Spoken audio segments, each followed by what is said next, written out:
Hey, yes, it's called LiveWire, and you're here. Now, run and get a pencil and some paper because there's some great things happening in this city. I'll be talking with newly re-elected Steve Cohn, who is the councilman on the city council, and we're going to be talking about something that he supported for years, which is really interesting in all this time of cuts. Pops in the Park, which is a free thing for you, and you'll be able to go to a number of parks throughout the city area and enjoy music. And then we're going to flip over and Screen on the Green. We're going to talk a little bit about that too. Films actually in the park to support the city parks and recreation. So stay tuned. But there's more. Yes, against you knife. No, actually we're going to be talking to a wonderful philosopher and author, Bert Wilson. We're going to talk about his book. It's called The Crucifixion Cover-Up. What does that mean? You'll find out on LiveWire right after this.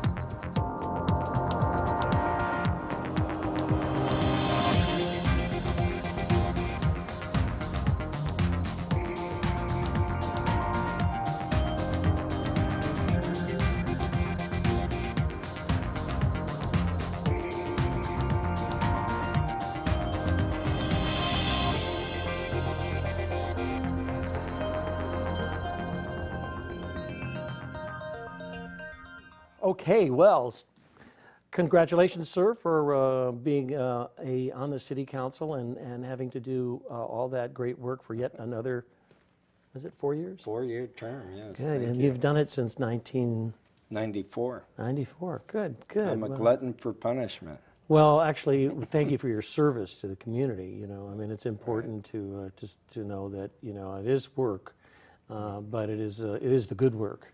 Well, thank you. It is, for me, a community service and a good opportunity to partner with folks from throughout the community. That's great, and it also challenged your wits. There you go. And this is one of the great things to do, I think. Once it's important to provide those basic services, fire, water, everything like that, and make sure that the houses don't fall down in earthquakes. But to provide music for people in the parks is laudable activity as well.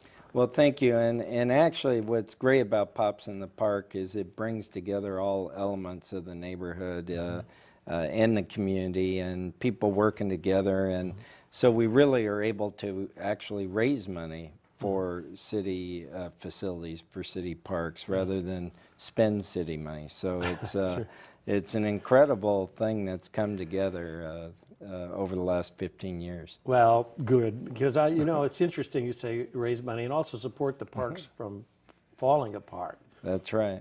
My wife and I, we run around one of the parks, and there's a running path there. And a couple years ago, the pipes that water the green, they every 6 or 10 of them, one was broken, and the water would come out and would run right across our path, so we'd have to leap over this puddle or something like that. The next year, they were all fixed. Was this McKinley Park? McKinley Park. Well, there's actually a story behind that. We did get a grant from back when the state had some money to put in a partial irrigation system. We still have to do part of the park, but most of the park that affects the jogging path was redone, and it's a lot more efficient too, so it also saves on water. Good, it's saving water and also allowing us to use that running path there is you important. Go. But then those funds go also probably to, by virtue of levering of funds, you might have to have used some other funds for that to make this happen. That's right. Let's go and tell folks about the different parks. What parks are we going to have the Pops in the Parks coming up? Well, we always start with East Portal, which was the first Saturday in June. Then the second Saturday in June is actually at Glen Hall Park in River Park, right by the river, American River. It's across from Sac State. And then the third park is really the one that started the evening Pops, is a very small park called Bertha Henschel Park, which is between A and B streets, 45th. And very small park, but wonderful jewel. And there we always have 40s music, sort of swing, 30s, 40s music. And then finally we close with McKinley Park, which is kind of the granddaddy of the parks there. Yeah, good. And there's usually someone who is the MC for the event. And we have some, local notables, That's yourself right. notwithstanding. That's right, we do. We have some, for example, Kelly Brothers. I think he's coming up soon. You have Yes, the Jennifer brochure. Smith. You Yeah, can probably but, remind us here. Jennifer Smith's going to do the Swing Masters at Yeah. Bertha Henschel Park. Right. So that ought to be kind of fun. Kelly Brothers going to be at Glen Hall Park. Right. Good. And Councilman Steve Cohn. I did the first one, and then who do we have the last one there? Eddie Lambert. Oh, Edie Lambert. yeah. Yeah. Yeah, so that's going to be a lot of fun. And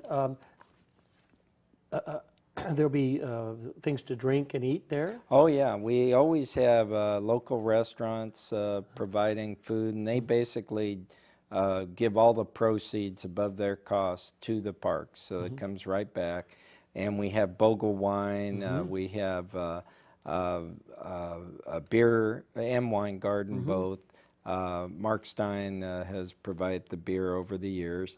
And we also have, in addition to some of the restaurants, the local Kiwanis Club sells pizza, hamburgers, hot dogs, kind of kid food. The kids will come And puts their money right back into the park. They maintain the playground at McKinley Park, and now they've even gotten the kids within Kiwanis, the high school kids, to take part the last few years. They sell smoothies and also make money for our parks. That's a really great thing. And then also, rounding out the summer is this screen on the green.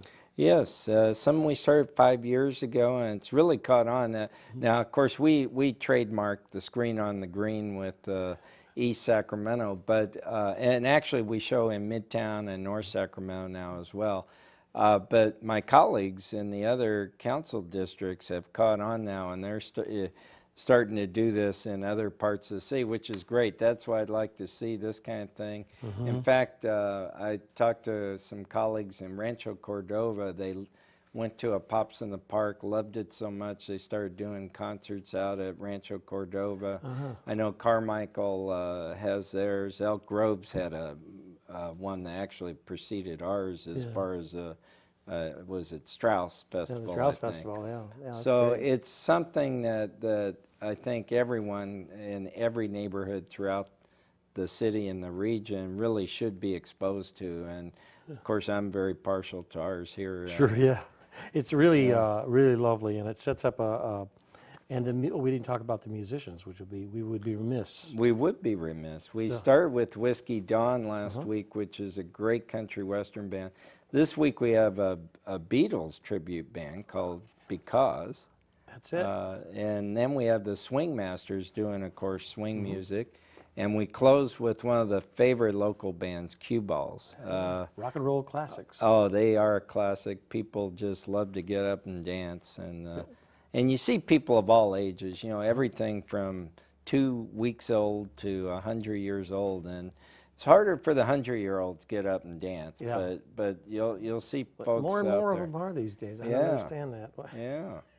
Sit down, you're old. It's That a would lot be of fun. bad. But no, that's what keeps you young, though. Yeah, absolutely. Is listening to music and being involved, being outside. Get people outside. One of the best things about more and more people are walking and biking to the parks. That's right. So much so we had to install a valet biking.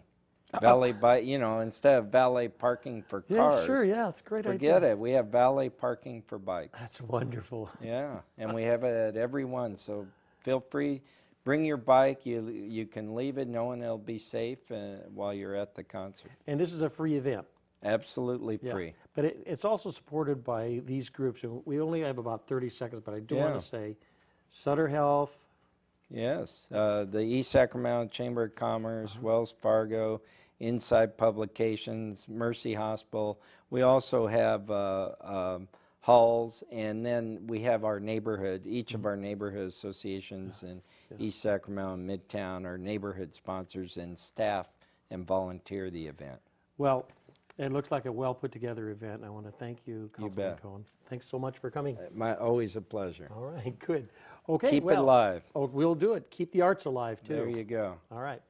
We're going to take a short pause for the cause right now, and we'll be back right after this important message. So don't go away.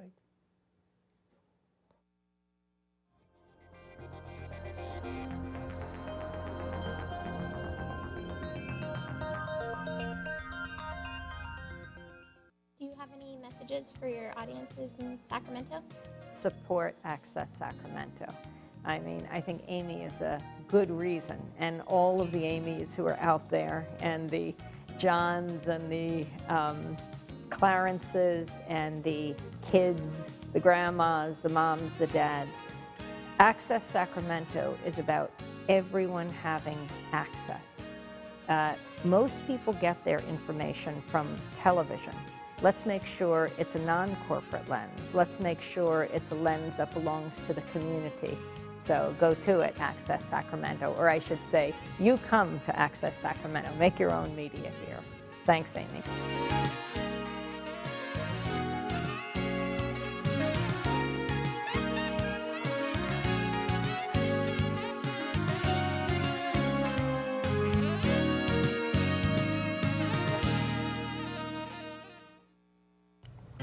Hello, I'm Community Television. And I'm corporate media. The channels I own serve as my personal mouthpiece. I tell you what I've told you you want to know. Wow, that sounds really great for you. I carry local programming by local people and provide a forum for diverse community dialogues that anyone can participate in. Really local, huh? Well, I own stations all over the country, so my programming is designed to be generic and appealing to the majority. It keeps my corporate advertisers happy. I connect people to their communities by televising local government meetings and community events, things that would otherwise never be shown on TV. Huh, well, I could never do that. But hey, everything I show is carefully screened through focus groups gathered from NASCAR races and Walmart parking lots. I suppose you let just about anybody on TV. That's right, we do. Community television makes production facilities and training available to every member of the community, who can then produce their own programming and have it televised free of charge. Well, that sounds terribly unprofitable. Oh, corporate media, it's not always about money.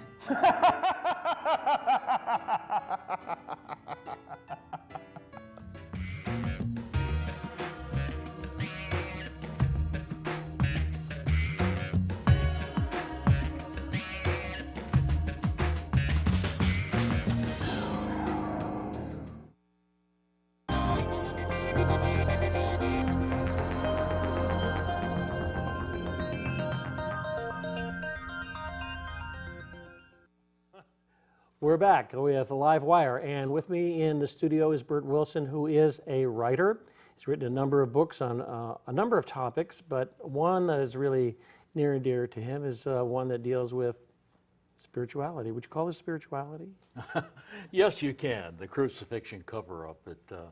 It started with me back in 1990 when I was on the board of the Philosophical Research Society in Los Angeles, founded by Manly Palmer Hall. And I was a teacher or lecturer there. And I noticed that every once or twice a year, some Christian fanatic would nail themselves to a cross trying to imitate Jesus. And then when they stood the cross up, they'd all tear loose and slide down to the ground. Yeah. And so I and others began to wonder, well, is this the way crucifixion was? Why didn't Jesus slide off and fall to the ground, you see? And could it have been some other way? And then in the 60s, they came out with the notion, well, maybe they put a seat on the cross, you see. But that soon lost favor because they didn't believe that the Romans would be that convenient, you see, for somebody getting crucified to let them, here, we'll provide a seat for you, you know. And then a physician in Phoenix came up with the idea that his arms were tied, and I'm not speaking just of Jesus, but any crucifixion victim. His arms were tied, and it was the compression of the lungs that caused the death, and there was much suffering. And that seemed to satisfy people. It didn't satisfy me, however, and I went looking, and I found a lot of interesting Bible verses. For instance, in Matthew 27:31, in the King James Version, it says, "They led him away to crucify him." But if you look in the Greek Concordant text, which is one of my favorite books, it says, "Led him to the impale." Oh, led him to the impale. I Led see. him to Okay, the right, impale. right. You see, and usually the Greek Concordant text is more accurate Usually than has a any word for- version of word the for Bible. word It's the text. original Greek, word for word, right. You see, so I started thinking about it, and was it impalement? And I looked up, there were 4 surviving phrases from that time for impalement, like stick to the cross, fasten to the cross, sit on the cross, and they all supported the whole idea of impalement. So I came to the conclusion that that's what it was, and I developed a theory about it, and I have a clip right now from, it's on YouTube under the crucifixion cover-up. Well, let's have a look at And this will detail you, it's an animated version of what crucifixion was all about, impalement. Okay, here we go. Let's have a look at this little clip. Let's have a look at this little clip. Oh, okay. Okay, well, they're working on that. Okay. It's fascinating to, that can't be the cover-up per se that we're talking about. No, the cover-up happens, you see, because the crucifixion was so cruel and so bad. You see, people were wondering, this is around the time of Constantine I, they're wondering, how can a good God, send his only begotten Son to suffer that kind of death, you see? Yeah. So the spin doctors in the church made up the idea that he died for our sins, you see, which is totally wrong. And but that seemed to pacify people. And then there's the matter of the crucifix that shows Jesus with his hands, with the spike in it and everything like that. And if they're ready with the clip now, I can show you why the cover-up came about. Boy, the floor director is saying, let's go look at it. So let's do it. Here we First, the victim was put on the cross. His hands were nailed to the cross, and his ankles were nailed on either side of the vertical beam. He might have had his arms tied to the cross as well to support him. Then, and this is where it gets pretty gruesome, a 1.5 foot long steel spike was shoved through the cross and introduced into the victim's anus. Then it was further shoved in under the pelvic bone. You see, this was an upward curving spike, so at the time it's under the pelvic bone. This is what suspended the person on the cross. This is why the person being crucified did not fall off. Now, a curious thing happens when this is inserted through the pelvic bone that far. The natural tendency of the person being crucified is to bow his body out, using his arm strength and his leg strength to keep the spikes from penetrating further into his body, into his intestines and all the vital organs there. Now, this is what the people came to see. They brought their lunches on the sidelines. They made bets on who would expire first and when. So here's what happened. As arm strength weakened, a person would settle back on the spike, and the spike would penetrate further. Then, when the leg strength totally weakened, the person would fall back on the spike and be against the cross, and the spike would stick out from inside to outside through his stomach, and blood and guts would pour out all over the place. Wow, that is a cruel thing. That is a cruel thing. Now, the interesting thing about it is, you see, in the Bible, after he's crucified, they come and they want to take the bodies down. But they ask, can they break the legs first, you see? Yeah. You have to ask, why would they want to break the legs of dead people? You see, which means they must have been alive, which is proof that this is what crucifixion was really all about. you see. And the reason it was covered up, one, because people at that time knew what crucifixion was all about. Well, they got Constantine to outlaw crucifixion, and then they destroyed all the records they could of what it was like. But the real reason was, you see, the crucifix is probably the most dominant symbol in the world today. And it's a symbol of guilt, really. You did this to Jesus, you see. Well, if we can run that other clip there, have you got that? The cover-up existed was that you take the crucifix, which is in every home, every church, on every wall, is probably the most dominant symbol around. Now, picture that crucifix with a spike coming out through the stomach with blood and guts on it. So you see, they had to clean it up because that was just too much guilt for people to bear. I did this to Jesus because, you see, it was just too much guilt to bear. And it's just a thing that they had to do. But the real method of crucifixion was impalement. That's proven in the Greek text. That's proven in the fact that many people survived, you see, but they had to take them down for the high holy days, Passover, and so they broke their legs because that would release the last vestige of strength, and they would settle back on the spike and die instantly. I see. The other thing is, they made up the story about a soldier throwing a spear into Jesus' side. Now, why would a soldier throw a spear into a dead man? You see, you've got to ask that question too. And not only that, when they describe it in the Bible, they go to great lengths. The person who saw this says it was true, and he declares it is true, and he hopes you will believe. There's no other verse in the Bible like that, you see. It sounds like methinks thou protesteth too much, I you see, know. okay. So let's go to the purpose, though. I mean, whole concept of crucifixion is basically to you say, to give us a sense of guilt that an honest and gentle human being who only preached good to us. Well, you see, he was convicted of sedition. That's correct. See, that's the most heinous crime in the Roman law book, sedition.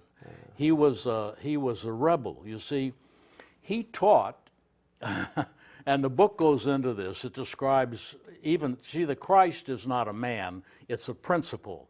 That's what the Gnostics said, you see. Yes, correct. And they fought the Gnostics, killed the Gnostics, collected all their books and burned them in what Joseph Campbell calls the vandalism of an age. And because from the ancient wisdom, you see, a Christian was a good man. And then on the spiritual path, you ultimately reach the status of Christos, which means either Christ or a Mahatma too, but not a Maitreya, but a Messiah, Christ or a Messiah. And this was an anointing, you see. The Christos is an anointing. You cannot have a Christ in the flesh.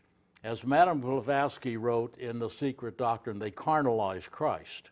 Yeah. Is what the church did. Yeah. So. I mean, with Christ, most likely was a real person. But what you're saying by talking about the Gnostics is that at one point or another, the God consciousness came into this man. Exactly. That's exactly right. And here's the thing, you see, by fusing the words Jesus and Christ, see, Jesus' last name was not Christ, you see. Oh, that's a Greek They're word able to for use it Messiah. interchangeably. So Yes. you look it up in the Catholic Encyclopedia, and they say, for Gnostics, they say the Gnostics did not believe Jesus was a man. No, they did not believe that Christ was a man, you see. But by using it interchangeably, it can make them look foolish. I see. Okay, yeah. So. And a lot of this had to do with the fact that in the early Christian period, there was a lot of rivalry, fighting, and misinformation. Correct? Well, correct. But I mean, most of the things happened when Constantine took over, and he took over the church. And he said to the church, You can sell your religion to the ends of the earth as far as I'm concerned. All you got to do is a couple of things for me.